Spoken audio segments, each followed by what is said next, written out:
নমস্কার বন্ধুরা, আমি সাগরিকা। আমার চ্যানেলে সকলকে স্বাগত। আশা করছি আপনারা সকলেই খুব ভালো আছেন। আমিও আছি। আজকে কিন্তু একটা চিংড়ি মাছের ইনস্ট্যান্ট রেসিপি তৈরি করছি। সেটা হচ্ছে চিংড়ি ভুনা। অত্যন্ত সহজ সরল, সকলেই ট্রাই করতে পারবেন। বন্ধুরা, সকাল সকাল আজকে একটা রান্না করব। দেখুন, বড় বড় গলদা চিংড়ি নিয়ে এসছে। 4টা চিংড়ি মাছে হাফ কেজির ওপরে হয়েছে। তো পাগুলো দেখে বুঝতে পারছেন যে কত বড় সাইজের। মানে বড় বড় চিংড়ি মাছ আমি দেখাতে পারলাম না। চিংড়ি মাছ বাজার থেকে কাটিয়ে এনেছে। তো হাজব্যান্ডও নেই, সকালবেলা চলে গেছে বাইরে অফিসের কাজে। আর আমি বাড়িতে রয়েছি, আমারও ইনভাইট রয়েছে। তো ভাবলাম শ্বশুরমশাই থাকবে, এই রেসিপিটা আমি করে দিয়ে যাই। আর একটা কাতল মাছের রসা করবো একদম অল্প তেল মশলা দিয়ে, কিন্তু এটা একটুখানি অন্যরকমভাবে করব। তো দেখতে থাকুন কীভাবে করি রেসিপিটা। আর প্লিজ আপনারা একটু সাবস্ক্রাইব করুন আর চ্যানেলের সাথে থাকবেন, তাহলে ভীষণ ভালো লাগবে। তো শুরু করা যাক রেসিপি। একদম চিংড়ি মাছগুলো হালকা একটু ভেজে নেব, বেশি ভাজবো না। তার জন্য দিয়ে দিচ্ছি লবণ এবং হলুদ গুঁড়ো। এবারে জাস্ট এরকমভাবে মাখিয়ে নেব, একদম আলতো হাতে মাখিয়ে নেব। দেখুন,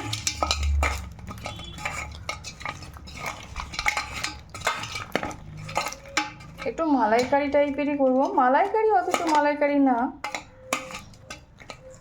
চুলোটা অন করে কড়াইটা জাস্ট বসিয়ে দিলাম, তাতে দিয়ে দিলাম প্রয়োজন মতন সর্ষের তেল।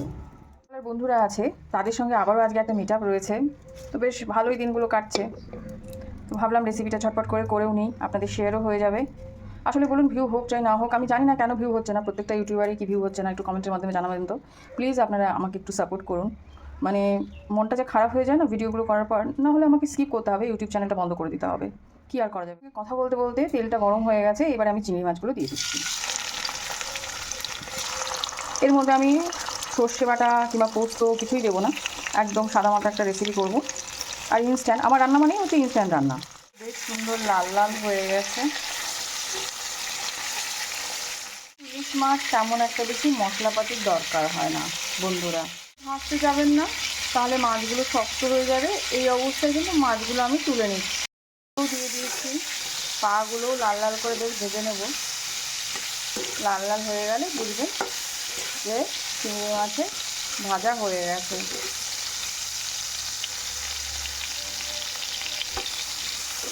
ভেজে নিন। দেখুন, একটা পা কত মোটা মোটা এবং বড় বড়। দিয়ে দিয়েছি সামান্য পরিমাণে আর একটু মাছ ভাজার তেলের মধ্যে সরষের তেল। তেলটা একটু জাস্ট গরম হলে পরে আমি ফোড়নটা দিয়ে দিচ্ছি, তেজপাতা, জিরে, শুকনো লঙ্কা।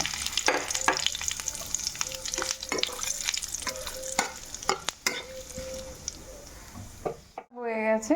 আমি কিন্তু পেঁয়াজ দিয়ে দিলাম। একটা মিডিয়াম সাইজের পেঁয়াজ নিয়েছি, মিডিয়াম না একটু বড়ো সাইজেরই নিয়েছি। পেঁয়াজটা ভালো করে ভাজা ভাজা হোক। দেখুন, দিয়ে দিচ্ছি আদা বাটা,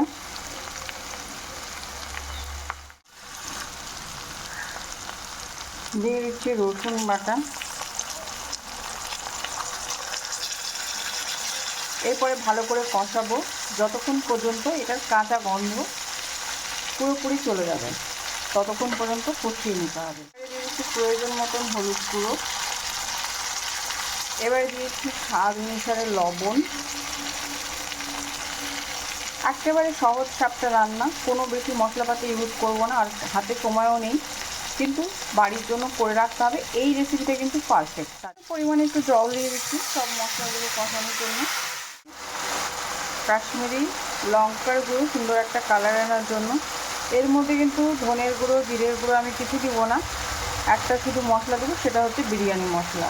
তাহলে সুন্দর একটা ফ্লেভার হবে, সব কিছু মানে একটা সুন্দর টেস্টি হবে, একটু অন্যরকম স্বাদের হবে। তো আমি এইভাবে রান্নাটা করব। বলুন না কেন, ফাঁকিবাজি রান্নাগুলো কিন্তু অনেক সময় খুবই টেস্টি হয় খেতে।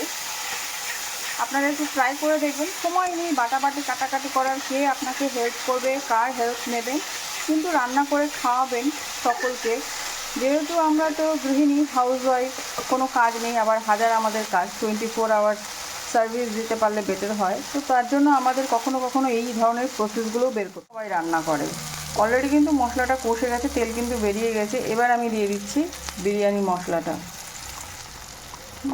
যে কোনো আপনারা খুব বেশি দিতে যাবেন না, হালকা ফুলকা পরিপাটি করে তো সবাই রান্না করে। কখনো কখনো এরকমভাবে রান্না করে দেখবেন, ভীষণ ভালো লাগে রাইস খেতে। এবার ভালো করে কষিয়ে নিয়েছি, দারুণ একটা ঘ্রাণ বেরিয়ে গেছে। যখন রেসিপিটা হয়ে যাবে তখন কিন্তু আমি একটু গরম মশলা গুঁড়ো দিয়ে দেবো, তাও আবার সাই গরম। অল টাইম গেস্ট আসতেই থাকে, আমরা কখনো কখনো কিন্তু এরকম রান্নাবান্না করেই থাকি, কেউ বুঝতেই পারে না। তো আমি মশলা কষে গেছে, এবারে জল দিয়ে দিচ্ছি।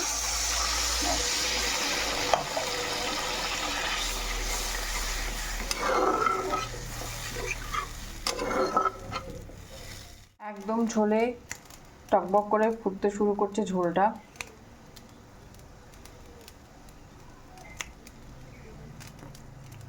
দিয়ে দিচ্ছি কাঁচা লঙ্কা,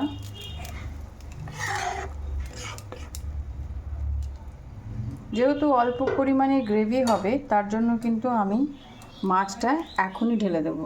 দেখুন এই যে মাছটা আমি দিয়ে দিলাম, সব একবারে ফুটিয়ে নেব, তবে টেস্টি হবে।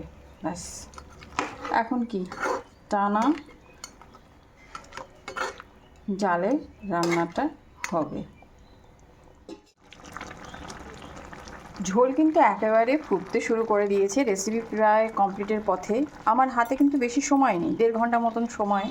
তো আমি তো বন্ধুবান্ধবের সঙ্গে আড্ডা মারতে যাব, খাবো দাবো রেস্টুরেন্টে। আমার শ্বশুরমশাই বাইরে খাবার খায় না, আমার হাজব্যান্ডও পছন্দ করে খাবার খেতে, কিন্তু সে তো আজকে চলে গেছে।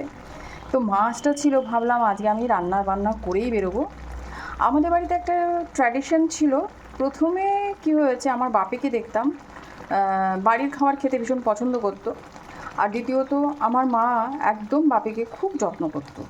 একদম প্রায় শেষের পথে দিয়ে দিচ্ছি একটু চিনি, এটা অপশনাল, চাইলে আপনারা দিতে পারেন নাও দিতে পারেন। গরম মশলা। চিংড়ি মাছের রেসিপি কিন্তু একদম রেডি টু সার্ভ।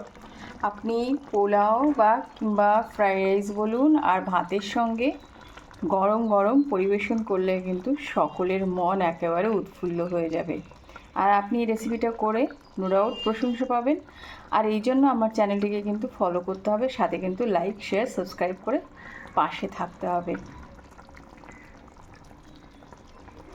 কেমন হয়েছে অতি অবশ্যই কমেন্টের মাধ্যমে জানাবেন। আপনারা কমেন্ট করা মানে আমার এনকারেজিং হওয়া। আর ভিডিওটা ভালো লাগলে পরে অবশ্যই লাইক শেয়ার সাবস্ক্রাইব করে চ্যানেলের সাথে থাকবেন, পাশে থাকবেন। আজ এই পর্যন্ত, দেখা হবে অন্য কোনো ভিডিওর মাধ্যমে। টাটা, সকলে খুব ভালো।